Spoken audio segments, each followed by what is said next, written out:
കഴിഞ്ഞ വീഡിയോയിൽ നമ്മൾ കണ്ടതാണ് ആൻസിസ് നൽകുന്ന ഉത്തരം നമ്മൾ സെലക്ട് ചെയ്യുന്ന മെഷ് സൈസിനെ അല്ലെങ്കിൽ മെഷ് നമ്പറിനെ ഡിപ്പെൻഡ് ചെയ്തിരിക്കുമെന്ന്. അതായത് ഒരിക്കൽ ആൻസിസ് നൽകുന്ന ഉത്തരം നമ്മൾ മെഷിൻ്റെ സൈസ് കുറയ്ക്കുകയോ കൂട്ടുകയോ ചെയ്താൽ ഉത്തരം ചിലപ്പോൾ ചെറുതായി മാറിയേക്കും. അതുകൊണ്ട് ആൻസിസ് നൽകുന്ന ഉത്തരം അതേപോലെ അങ്ങ് എടുക്കുന്നതിന് മുമ്പ് ഉചിതമായ മെഷ് നമ്പർ അല്ലെങ്കിൽ മെഷ് സൈസ് ആണോ നമ്മൾ നൽകിയിരിക്കുന്നതെന്ന് പരിശോധിക്കേണ്ടത് അത്യാവശ്യമാണ്. ഉചിതമായ മെഷ് നമ്പർ അല്ലെങ്കിൽ സൈസ് ആണോ നമ്മൾ എടുത്തിരിക്കുന്നത് എന്ന് പരിശോധിക്കുന്ന പ്രോസസ്സിനെയാണ് നമ്മൾ സാധാരണയായിട്ട് സിമ്പിളായിട്ട് മെഷ് ഇൻഡിപെൻഡൻറ്റ് സ്റ്റഡി എന്ന് പറയുന്നത്.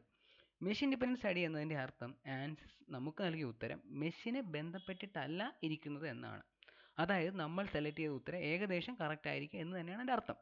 അപ്പോൾ ഏകദേശം എന്ന് പറയാൻ കാരണം ഞാൻ കഴിഞ്ഞ വീഡിയോയിൽ പറഞ്ഞിട്ടുണ്ട്, ആൻസിസ് ഒരിക്കലും കൃത്യമായ ഒരു ഉത്തരം നൽകാനുള്ള സാധ്യത വളരെ കുറവാണ്. എങ്ങനെയാണ് സിമ്പിളായിട്ട് മെഷ് ഇൻഡിപെൻഡൻറ്റ് സ്റ്റഡി ആൻസിസ് ഉപയോഗിച്ച് ചെയ്യുന്നത് എന്നാണ് നമ്മൾ ഈ വീഡിയോയിൽ നോക്കാൻ പോകുന്നത്. അതിന് വേണ്ടിയിട്ട് നമ്മൾ സിമ്പിളായിട്ടൊരു പ്രോബ്ലം സെലക്ട് ചെയ്തിട്ടുണ്ട്. ഈ പ്രോബ്ലത്തിനകത്ത് ഒരു റെക്റ്റാങ്കുലർ ഒരു സ്ക്വയർ റോഡാണ് നമ്മൾ സെലക്ട് ചെയ്തിരിക്കുന്നത്. ഈ സ്ക്വയർ റോഡിൻ്റെ ലെങ്ത് 30 mm ആണ്. അതിൻ്റെ ഒരു എൻഡ് ഫിക്സഡ് ആണ്, മറ്റേ എൻഡിൽ ഒരു എഡ്ജിലായിട്ട് 1000 Newton ഫോഴ്സ് അപ്ലൈ ചെയ്തിട്ടുണ്ട്. ഇതിൻ്റെ maximum normal stress along X axis എത്രയാണെന്നാണ് കണ്ടുപിടിക്കുന്നത്. ഏകദേശം ഉത്തരം തന്നിട്ടുണ്ട് 3640 MPa ആയിരിക്കും maximum normal stress along X axis എന്ന് പറയുന്നത്. അപ്പോൾ ഇതിൻ്റെ ഗ്ലോബൽ കോർഡിനേറ്റ് സിസ്റ്റത്തിനകത്ത് എക്സ് ആക്സിലാണ് ലെങ്ത് തന്നിരിക്കുന്നത്, വൈ ആക്സിലാണ് ഹൈറ്റ് വരുന്നത്, ഇസഡ് ആക്സിലാണ് നമ്മളുടെ തിക്നെസ് വരുന്നത്. അപ്പോൾ നിങ്ങൾ വരയ്ക്കുമ്പോഴും വൈ ഇസഡ് ആക്സിൽ വേണം ക്രോസ് സെക്ഷണൽ വ്യൂ വരയ്ക്കാൻ. അതിനുശേഷം വേണം ലെങ്ത് എക്സ് ആക്സിലായിട്ട് പ്രൊജക്റ്റ് ചെയ്യാനായിട്ട് അല്ലെങ്കിൽ എക്സ്ട്രൂഡ് ചെയ്യാനായിട്ട്. അപ്പം ഇതെങ്ങനെയാണ് ആൻസിസിൽ ചെയ്യുന്നത്, എങ്ങനെയാണ് ആൻസിസ് ഉത്തരം നൽകുന്നത് നമുക്ക് ആദ്യമായിട്ട് നോക്കാം. അപ്പോൾ അതിന് വേണ്ടിയിട്ട് ആൻസിസ് വർക്ക് ബെഞ്ച് സെലക്ട് ചെയ്യുക. വർക്ക് ബെഞ്ച് സെലക്ട് ചെയ്തതിന് ശേഷം ടോപ്പിൽ യൂണിറ്റ്സിൽ SI സിസ്റ്റം തന്നെയാണോ ആൻസിസ് നൽകിയിരിക്കുന്നത് നോക്കുക. അല്ലെന്നുണ്ടെങ്കിൽ ലെഫ്റ്റ് മൗസ് ബട്ടൺ ഉപയോഗിച്ച് SI സിസ്റ്റം സെലക്ട് ചെയ്യുക. അതിനുശേഷം ടൂൾ ബോക്സിൽ ലെഫ്റ്റ് സൈഡിലായിട്ട് നിങ്ങൾ സ്റ്റാറ്റിക് സ്ട്രക്ചറിൽ സെലക്ട് ചെയ്യുക. അതിനുശേഷം അത് ഡബിൾ ക്ലിക്ക് ചെയ്യുക. അതിനുശേഷം നിങ്ങൾക്ക് ആവശ്യമുണ്ടെങ്കിൽ പ്രോജക്റ്റിൻ്റെ പേര് മാറ്റിയിട്ട് നിങ്ങൾക്ക് ഇഷ്ടമുള്ള പേര് നൽകാം. തൽക്കാലം നമുക്ക് ഇഷ്ടമുള്ള പേര് നൽകാം. അതിനുശേഷം നമുക്ക് നേരെ എഞ്ചിനീയറിംഗ് ഡാറ്റാ സോഴ്സിൽ പോകുക. എഞ്ചിനീയറിംഗ് ഡാറ്റാ സോഴ്സിലാണ് നമ്മൾ ഏത് മെറ്റീരിയലാണ് നമ്മൾ ചെയ്യുന്ന പ്രോബ്ലത്തിന് കൊടുക്കാൻ പോകുന്നത് നമ്മൾ നൽകുന്നത്. അപ്പോൾ ഇവിടെ നമ്മൾ സ്റ്റാറ്റിക് സ്ട്രക്ചർ സ്റ്റൈലാണ് ആൻസിസ് ഡിഫോൾട്ടായിട്ട് സെലക്ട് ചെയ്യുന്നത്. നമ്മൾ ഇതേ മെറ്റീരിയൽ വെച്ചാണ് പ്രോബ്ലം പ്രൊസീഡ് ചെയ്യുന്നത്, അതുകൊണ്ട് നമ്മൾ മെറ്റീരിയൽ മാറ്റുന്നില്ല. അതിനുശേഷം ജോമെട്രി നമ്മൾ വരയ്ക്കണം. അതിന് വേണ്ടിയിട്ട് ജോമെട്രി പ്രൊജക്ടറിയിൽ ജോമെട്രി ക്ലിക്ക് ചെയ്യുക. ജോമെട്രിയിൽ റൈറ്റ് ക്ലിക്ക് ചെയ്യുമ്പോഴത്തേക്ക് രണ്ട് സോഫ്റ്റ്വെയർ ആൻസിസ് മോഡലിങ്ങിന് വേണ്ടി തന്നിട്ടുണ്ട്, ജോമെട്രി വരയ്ക്കാൻ വേണ്ടി തന്നിട്ടുണ്ട്. അതിനകത്ത് ഡിസൈൻ മോഡലാണ് ഞാൻ സെലക്ട് ചെയ്യുന്നത്. ഡിസൈൻ മോഡൽ സെലക്ട് ചെയ്തതിന് ശേഷം നമ്മൾ വരയ്ക്കേണ്ട ഫിഗറിനകത്ത് cross section Y Z axis തന്നെ വരയ്ക്കാൻ ശ്രദ്ധിക്കുക. അതിനുശേഷം നമുക്ക് ലെങ്ത് എക്സ് ആക്സിലേക്ക് പ്രൊജക്റ്റ് ചെയ്യാവുന്നതാണ്. അപ്പോൾ ഗ്ലോബൽ കോർഡിനേറ്റ് സിസ്റ്റം നമ്മൾ സെലക്ട് ചെയ്യുമ്പോഴത്തേക്കും ഗ്ലോബൽ കോർഡിനേറ്റ് സിസ്റ്റത്തിനകത്ത്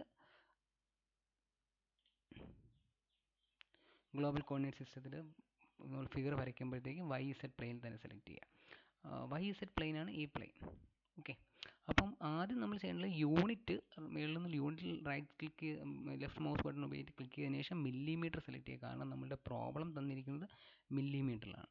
അതിനുശേഷം വൈ ഇസഡ് പ്ലെയിൻ സെലക്ട് ചെയ്യുക. അതിനുശേഷം ഏറ്റവും മുകളിലായിട്ട് look at face icon click ചെയ്യുക. അതിനുശേഷം നമ്മളുടെ സ്കെച്ചിങ്ങിൽ പോവുക. സ്കെച്ചിങ്ങിൽ പോയതിനു ശേഷം ഡ്രോയിങ്ങിൽ റെക്റ്റാങ്കിൾ സെലക്ട് ചെയ്യുക. റെക്റ്റാങ്കിൾ സെലക്ട് ചെയ്തതിന് ശേഷം മൗസ് ആക്സിസിലേക്ക് ഒറിജിനിലേക്ക് കൊണ്ടുപോകുമ്പോൾ അവിടെ പി എന്ന് വരുന്നത് കാണാം. പി വരുമ്പോഴത്തേക്കും അവിടെ ലെഫ്റ്റ് മൗസ് ബട്ടൺ ക്ലിക്ക് ചെയ്യുക, പയ്യെ ഡ്രാഗ് ചെയ്യുക. അതിനുശേഷം ഏകദേശം 5 mm ആണെന്ന് ഉറപ്പ് വരുമ്പോഴത്തേക്കും നിങ്ങൾ ലെഫ്റ്റ് മൗസ് ബട്ടൺ വീണ്ടും ക്ലിക്ക് ചെയ്യുക. ഇത് 5 mm ആയിരിക്കില്ല. അപ്പം 5 mm ആക്കുന്നതിന് വേണ്ടിയിട്ട് ടൂൾ ബോക്സിനകത്ത് ഡയമെൻഷനിൽ ക്ലിക്ക് ചെയ്യുക. ഡയമെൻഷനിൽ ക്ലിക്ക് ചെയ്തതിന് ശേഷം ജനറലിൽ ലെഫ്റ്റ് മൗസ് ബട്ടൺ ക്ലിക്ക് ചെയ്യുക. അതിനുശേഷം നമ്മൾ നേരത്തെ വരച്ച സ്ക്വയറിനകത്ത് രണ്ട് സൈഡ് നമ്മൾ ക്ലിക്ക് ചെയ്തതിന് ശേഷം താഴേക്ക് ഡ്രാഗ് ചെയ്യുക. ഒന്ന് ഈ ലൈൻ ക്ലിക്ക് ചെയ്ത് റൈറ്റിലേക്ക് ഡ്രാഗ് ചെയ്യുക. ഇതിലേക്ക് നമുക്ക് ഡയമെൻഷൻ വരുന്നത് കാണാൻ പറ്റും. ഇവിടെ ഡയമെൻഷൻ ഏകദേശം 5ൻ്റെ അടുത്താണ് വന്നിരിക്കുന്നത്. നമ്മൾ ക്ലിക്ക് ചെയ്ത് ഡീറ്റെയിൽസ് വ്യൂവിൽ ക്ലിക്ക് ചെയ്ത് അത് കൃത്യമായി 5 mm തന്നെയായിട്ട് നമ്മൾ മാറ്റുക. അതിനുശേഷം ജനറേറ്റ് ക്ലിക്ക് ചെയ്യുക. അതിനുശേഷം വീണ്ടും നമ്മൾ സ്കെച്ചിങ് ടൂൾ ബോക്സിൽ മോഡലിങ്ങിലേക്ക് പോവുക. ഔട്ട്ലൈനിൽ വീണ്ടും വൈ സെറ്റ് പ്ലെയിനിൽ പ്ലസ് ബട്ടണിൽ ക്ലിക്ക് ചെയ്തതിന് ശേഷം സ്കെച്ച് സെലക്ട് ചെയ്യുക. അതിനുശേഷം ലെങ്ത് കൊടുക്കുന്നതിന് വേണ്ടിയിട്ട് നമ്മൾ എക്സ്ട്രൂഡ് ഐക്കൺ ക്ലിക്ക് ചെയ്യുക. എക്സ്ട്രൂഡ് ഐക്കൺ ക്ലിക്ക് ചെയ്തതിന് ശേഷം ജോമെട്രിയിൽ അപ്ലൈ ക്ലിക്ക് ചെയ്യുക. ഇവിടെ സ്കെച്ച് തന്നെയാണോ വരുന്നത് നോക്കുക. സ്കെച്ച് തന്നെയാണ് വരുന്നതെന്ന് ഉറപ്പ് വരുത്തിയതിന് ശേഷം ലെങ്ത് എത്രയാണ് നൽകേണ്ടതെന്ന് വെച്ച് കഴിഞ്ഞാൽ അത് ഡെപ്ത് ആയിട്ട് കൊടുക്കുക. ഡെപ്തിൽ ഇപ്പോൾ ഡിഫോൾട്ടായിട്ട് 30 mm തന്നെയാണ് വന്നിരിക്കുന്നത്, അതുകൊണ്ട് നമ്മൾ മാറ്റുന്നില്ല. കൃത്യമായിട്ട് വീണ്ടും നമ്മൾ ജനറേറ്റ് ക്ലിക്ക് ചെയ്യുമ്പോഴത്തേക്ക് നമുക്ക് ലെങ്ത് വരുന്നതായിട്ട് കാണാൻ പറ്റും. ആ ലെങ്ത് എക്സ് ആക്സിസ് തന്നെയാണ് വന്നേക്കുന്നത് ഉറപ്പ് വരുത്തുക. അതിനുശേഷം നമ്മളിത് ക്ലോസ് ചെയ്യുക. അതിനുശേഷം നമ്മൾ ആൻസിസിൻ്റെ മോഡലിംഗ് പോകാം. മോഡലിംഗ് റൈറ്റ് ക്ലിക്ക് ചെയ്ത് എഡിറ്റ് ചെയ്യുക. മോഡലിംഗിലാണ് നമ്മൾ മെഷ് നൽകുന്നത്. അപ്പം മെഷ് നമ്മൾ നൽകുമ്പോഴത്തേക്കും ആദ്യം നമ്മൾ 1 mm മെഷ് സൈസ് നൽകിയതിന് ശേഷം എത്ര നമ്പർ ഓഫ് എലമെൻറ്റ്സ് ഉണ്ടെന്ന് നോക്കും. ആ എത്ര നമ്പർ ഓഫ് എലമെൻറ്റ്സ് ഉണ്ടെന്ന് നോക്കിയതിന് ശേഷം നമ്മൾ മാക്സിമം നോർമൽ സ്ട്രെസ് കണ്ടുപിടിക്കും. മാക്സിമം നോർമൽ സ്ട്രെസ് കണ്ടുപിടിച്ച് എത്രയാണ് ഉത്തരവ് നോക്കും.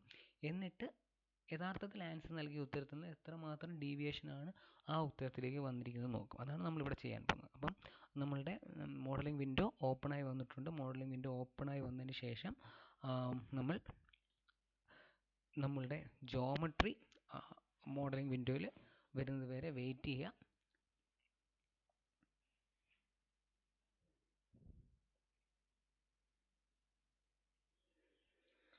ജോമെട്രി വരുമ്പോഴത്തേക്കും അത് കൃത്യമായി എക്സ് ആക്സിലാണ് നമ്മൾ ലെങ്ത് വരുന്നത്, ആ രീതിയിൽ അലൈൻ ചെയ്ത് വെക്കുക. അതിനുശേഷം നമുക്ക്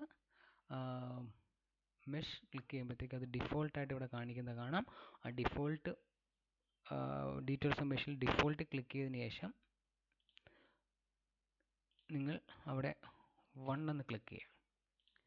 അതിനുശേഷം നമ്മൾക്ക് നമ്മളുടെ ജോമെട്രി സെലക്ട് ചെയ്യേണ്ടതുണ്ട്. ജോമെട്രി ഇപ്പോൾ നിങ്ങൾക്ക് നോക്കുമ്പോൾ കാണാം, ജോമെട്രിയിൽ കേഴ്സിൻ്റെ കൂടെ ഒരു ക്യൂബിനകത്ത് ഫേസ് മാർക്ക് ചെയ്തിരിക്കുകയാണ് വന്നത്. അപ്പോൾ നമ്മൾ ഇങ്ങനെ ക്ലിക്ക് ചെയ്യുകയാണെങ്കിൽ ഫേസുകൾ മാത്രമേ നമുക്ക് സെലക്ട് ചെയ്യാൻ പറ്റൂ. അപ്പോൾ അത് മാറ്റി നമുക്ക് ജോമെട്രി ഫുള്ളായിട്ട് സെലക്ട് ചെയ്യുന്നതിന് ഏറ്റവും മുകളിലായിട്ട് ബോഡി ഐക്കൺ ക്ലിക്ക് ചെയ്യുക. ക്ലിക്ക് ചെയ്തതിന് ശേഷം വീണ്ടും ജോമെട്രി സെലക്ട് ചെയ്യുക. ജോമെട്രി ക്ലിക്ക് ചെയ്തതിന് ശേഷം നമ്മളുടെ മെഷിൽ നിങ്ങൾ ജനറേറ്റ് മെഷ് കൊടുക്കുകയാണെന്നുണ്ടെങ്കിൽ നിങ്ങൾക്ക് കൃത്യമായി ഈ ബോഡി ഫുള്ളായിട്ട് 1 mm എലമെൻറ്റ് സൈസായിട്ട് മാറുന്നതായിട്ട് കാണാൻ പറ്റും.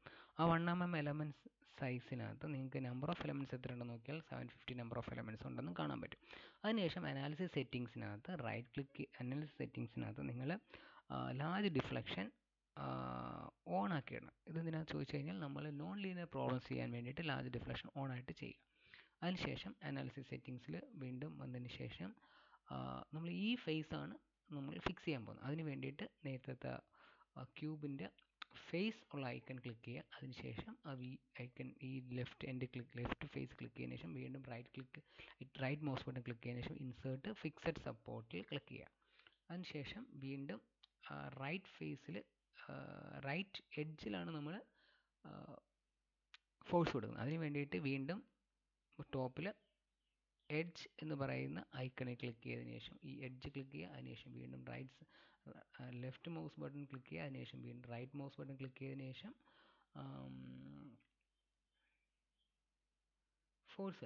ഫോഴ്സ് നൽകുമ്പോഴത്തേക്കും ലെഫ്റ്റിൽ ഡീറ്റെയിൽസ് ഓഫ് ഫോഴ്സ് വരും. അവിടെ മാഗ്നിറ്റ്യൂഡ് 1000 ന്യൂട്ടൺ എന്ന് കൊടുക്കുക. 1000 ന്യൂട്ടൺ നൽകുമ്പോഴത്തേക്കും നിങ്ങൾ നേരത്തെ മാർക്ക് ചെയ്ത എഡ്ജിന് പാരലായിട്ടാണ് 1000 ന്യൂട്ടൺ വരുന്നതെന്ന് കാണാൻ പറ്റും. പക്ഷെ നമുക്ക് വേണ്ടത് താഴേക്കാണ്.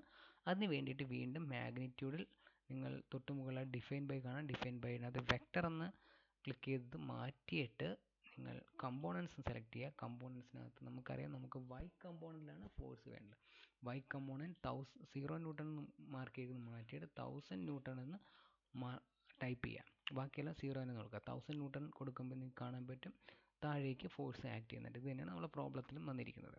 ഇവിടെ നമ്മൾ നോക്കേണ്ട ഒരു പ്രത്യേക കാര്യം, മൈനസ് കൊടുക്കാൻ കാരണം ഫോഴ്സ് താഴേക്കാണ്. അപ്പോൾ പ്ലസ് നമ്മൾ വെറുതെ 1000 ന്യൂട്ടൺ അടിക്കുകയാണെന്നുണ്ടെങ്കിൽ മുകളിലേക്കായിരിക്കും ഫോഴ്സ് പോകുന്നത്. അതിനുശേഷം നമ്മൾ സൊല്യൂഷനിൽ റൈറ്റ് ക്ലിക്ക് ചെയ്യുക. ഇൻസേർട്ട് നമുക്ക് വേണ്ടത് സ്ട്രെസ്സാണ്. സ്ട്രെസ്സിനകത്ത് വേണ്ട നോർമൽ സ്ട്രെസ്സാണ്. നോർമൽ സ്ട്രെസ് ക്ലിക്ക് ചെയ്തതിന് ശേഷം നമുക്ക് വേണ്ടത് മാക്സിമം നോർമൽ സ്ട്രെസ് അല്ലെങ്കിൽ എക്സ് ആക്സ് ആണ്.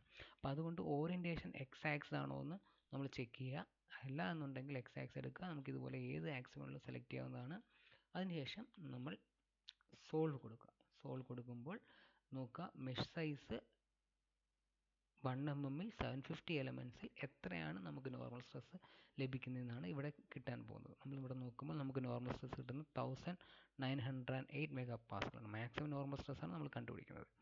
അതിനുശേഷം അത് നമ്മളുടെ ആൻസിസ് നൽകിയ ഉത്തരം 1908 ആണ്. 1 mm മെഷ് സൈസിൽ 750 നമ്പർ ഓഫ് എലമെൻറ്റ്സിൽ. ഇതേ ഉത്തരം തന്നെയാണോ നമുക്ക് കിട്ടേണ്ടത് നോക്കുകയാണെന്നുണ്ടെങ്കിൽ കാണാൻ പറ്റും. നമുക്ക് കിട്ടേണ്ടിയിരുന്ന ഉത്തരം എന്ന് പറയുന്നത് 3640 മെഗാ പാസ്കലാണ്. അപ്പോൾ ഈ ഉത്തരം എന്തുമാത്രം ഡീവിയേഷൻ ഉണ്ടെന്ന് നമുക്ക് നോക്കാം. അപ്പോൾ അതിന് വേണ്ടിയിട്ട് എക്സൽ സെലക്ട് ചെയ്യുന്നു. എക്സൽ സെലക്ട് ചെയ്തതിന് ശേഷം നമ്മൾ ഫസ്റ്റ് കോളത്തിൽ മെഷ് സൈസാണ് നമ്മൾ നൽകുന്നത്. Mesh size in mm. Second കോളത്തിൽ നമ്പർ ഓഫ് എലമെൻറ്റ്സ്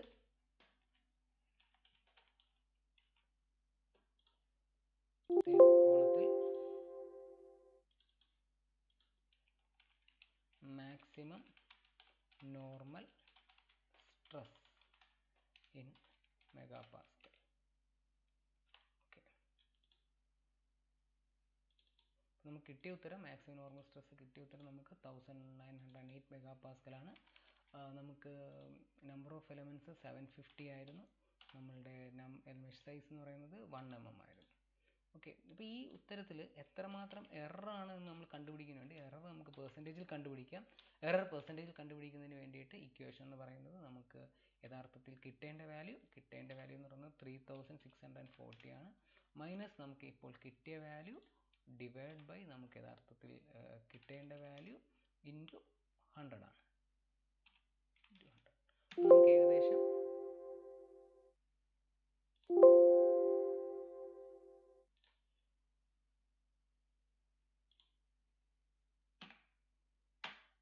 ഏകദേശം 47.56% എറർ നമുക്ക് ലഭിച്ചിട്ടുണ്ട്. അപ്പം ഏകദേശം 5 mm% എററിന് താഴെയാണെങ്കിൽ മാത്രമേ നമുക്ക് ആ എലമെൻറ്റ് സൈസും ആ നമ്പർ ഓഫ് എലമെൻറ്റ്സും സെലക്ട് ചെയ്യാൻ പറ്റുള്ളൂ.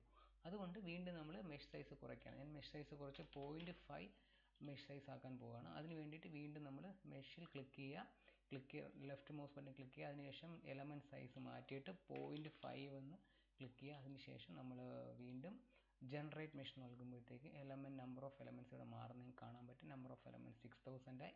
നമ്മളിവിടെ നേരെ വീണ്ടും നമ്പർ ഓഫ് എലമെൻറ്റ്സ് 6000 ആക്കുക. അതിനുശേഷം നമുക്ക് ഈ 6000 എലമെൻറ്റ്സിൽ നമുക്ക് എത്രയാണ് നോർമൽ സ്ട്രെസ് കിട്ടുന്നതെന്ന് നോക്കാം. നമുക്ക് നോർമൽ സ്ട്രെസ് ലഭിക്കുന്നത്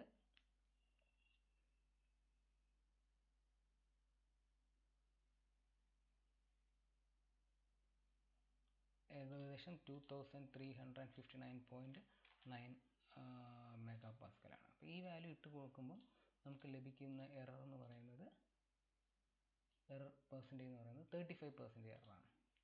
ഓക്കെ, അപ്പോൾ 35% എററാണ്. അപ്പോൾ ഞാൻ നേരത്തെ പറഞ്ഞു നമുക്ക് ഏകദേശം 5% എറർ വരുന്നത് വരെ ചെയ്ത് നോക്കാം. അപ്പോൾ അടുത്ത് നമ്മൾ ചെയ്യുന്നതെന്ന് പറയുന്നത് നമ്മൾ എലമെൻറ്റ് സൈസ് 0.25 ആക്കും. 0.25 ആക്കുന്നതിന് വീണ്ടും നമ്മൾ ചെയ്യേണ്ടതെന്ന് വെച്ച് കഴിഞ്ഞാൽ മെഷിൽ ലെഫ്റ്റ് മൗസ് ബട്ടൺ ക്ലിക്ക് ചെയ്യുക, വീണ്ടും 0.25 ആക്കുക. അതിനുശേഷം നമ്മൾ ജനറേറ്റ് മെഷ് കൊടുക്കുക. ജനറേറ്റ് മെഷ് കൊടുത്തതിന് ശേഷം നമ്പർ ഓഫ് എലമെൻറ്റ്സ് എത്രയാണ് വരുന്നത് നോക്കുക. ഏകദേശം 48,000 എലമെൻറ്റ് സൈസ്. ഞാൻ എന്നിട്ട് നമ്മൾ നോർമൽ സ്ട്രെസ് എത്രയാണെന്ന് കണ്ടുപിടിക്കുക. ഞാൻ ഈ 48,000 എലമെൻറ്റ് സൈസ് കൊടുക്കുക. അപ്പം ഇത് കുറച്ച് സമയം നമ്പർ ഓഫ് എലമെൻറ്റ്സ് കൂടുന്നതനുസരിച്ച് നമുക്ക് ടൈം എടുക്കുന്നതുകൊണ്ട് ഞാനിത് ചെയ്ത് വെച്ചിട്ടുണ്ട്. ഇത് നമുക്കിപ്പം നോർമൽ സ്ട്രെസ് സോൾവ് ചെയ്യണമെന്നുണ്ടെങ്കിൽ നമുക്ക് കുറച്ച് ടൈം എടുക്കും. അതുകൊണ്ട് ഞാനിത് കുറച്ച് ചെയ്ത് വെച്ചിട്ടുണ്ട്. ഇപ്പം 0.25 ആ സമയം കൊണ്ട് ഇത് പ്രോബ്ലം സോൾവ് ചെയ്ത് തീരുമാനിക്കും.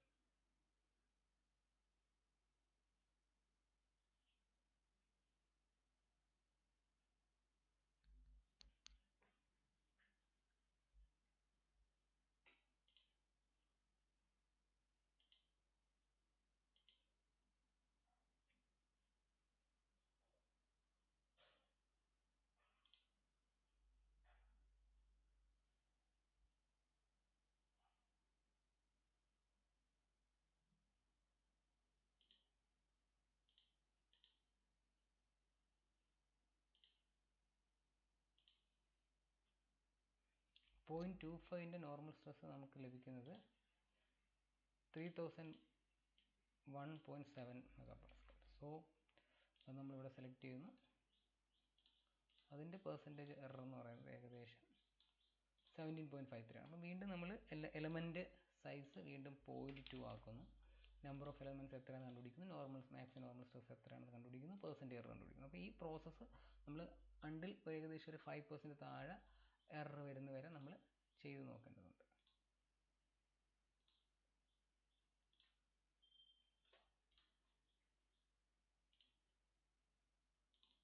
0.2 ഞാൻ നേരത്തെ ചെയ്തു വെച്ചിട്ടുണ്ട്.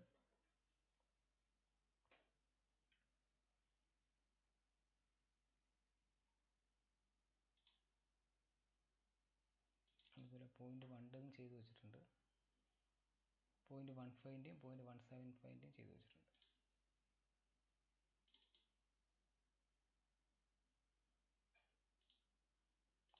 പോയിന്റ് 2ൻ്റെ റിസൾട്ട് നോക്കുകയാണെന്നുണ്ടെങ്കിൽ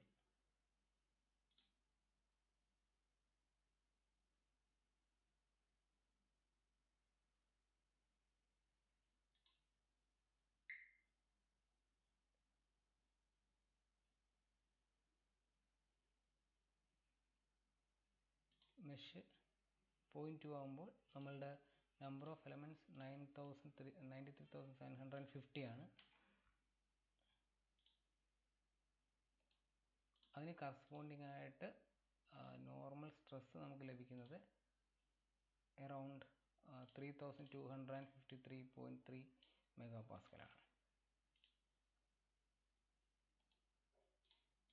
എറർ നോക്കുമ്പോഴത്തേക്കും ഏകദേശം 10.62% എറർ. അതിനുശേഷം നമ്മൾ വീണ്ടും മെഷ് സൈസ് 0.175 ആക്കും. 0.175. അതിനുശേഷം നമ്മൾ 0.175 അതിനുശേഷം നമ്മൾ വീണ്ടും കുറയ്ക്കും. എവിടം വരെ കുറയ്ക്കുമെന്ന് വെച്ച് കഴിഞ്ഞാൽ നമ്മൾ ഏകദേശം നമ്പർ ഓഫ് എലമെൻറ്റ്സ് എന്ന് പറയുന്നത് എറർ 5% താഴെ ആവുന്ന വരെ നമ്മൾ നോക്കണം. അപ്പം 0.175ന് കറസ്പോണ്ടിങ് ആയിട്ടുള്ള നമ്പർ ഓഫ് എലമെൻറ്റ്സ് 1,44,652 ആണ്. അതിന് കറസ്പോണ്ടിങ് ആയിട്ട് നമുക്ക് മാക്സിമം നോർമൽ സ്ട്രെസ് ലഭിക്കുന്നത് 3,430.1 MPa ആണ്.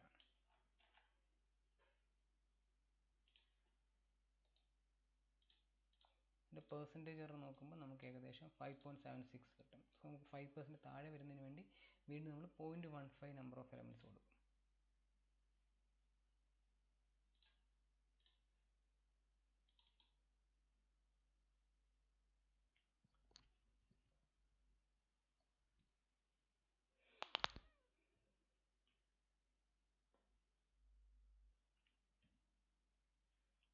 പോയിന്റ് 15 നമ്പർ ഓഫ് എലമെൻറ്റ്സ് കൊടുക്കുമ്പോൾ നമുക്ക് കിട്ടുന്ന നമ്പർ ഓഫ് എലമെൻറ്റ്സ് 2,31,200 ആണ്.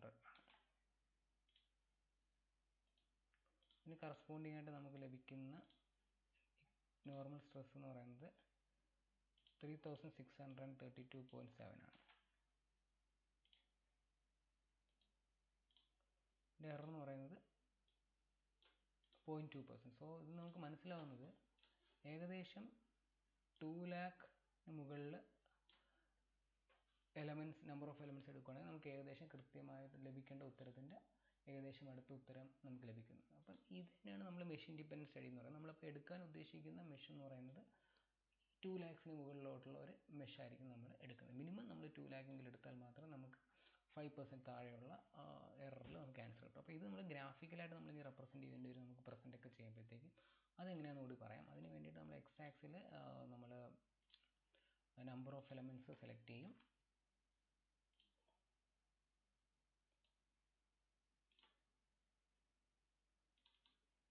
വൈ ആക്സിസിൽ മാക്സിമം പ്രിൻസിപ്പൽ നോർമൽ സ്ട്രെസ് നമുക്ക് ആൻസിസിൽ നിന്ന് കിട്ടിയത് നമ്മൾ മാർക്ക് ചെയ്യും.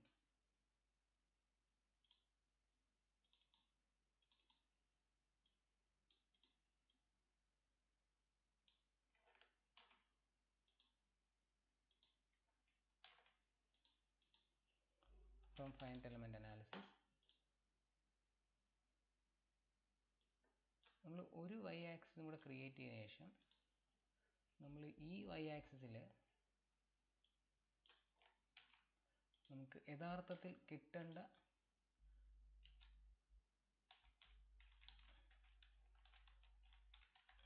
വാല്യൂ നമ്മൾ മാർക്ക് ചെയ്യും. അതായത് നമുക്ക് നമ്പർ ഓഫ് എലമെൻറ്റ്സ്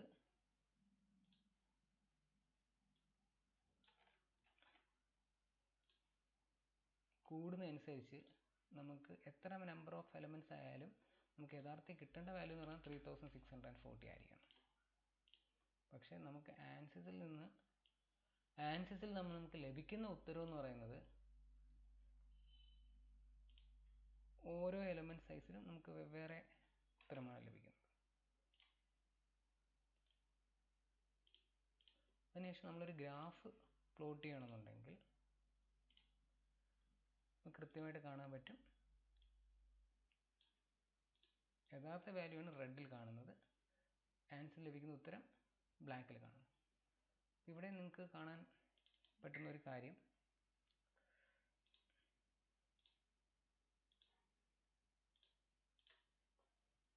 ആൻസിസിൻ്റെ യഥാർത്ഥ ഉത്തരം ഇതാണ്. അപ്പോൾ ഏകദേശം ആൻസിസിൽ നമ്മൾ നമ്പർ ഓഫ് എലമെൻറ്റ്സ് കൂടി വരുന്നതായിട്ട് നമുക്ക് യഥാർത്ഥ ഉത്തരത്തിലേക്ക് അടുത്തടുത്ത് വരുന്നു.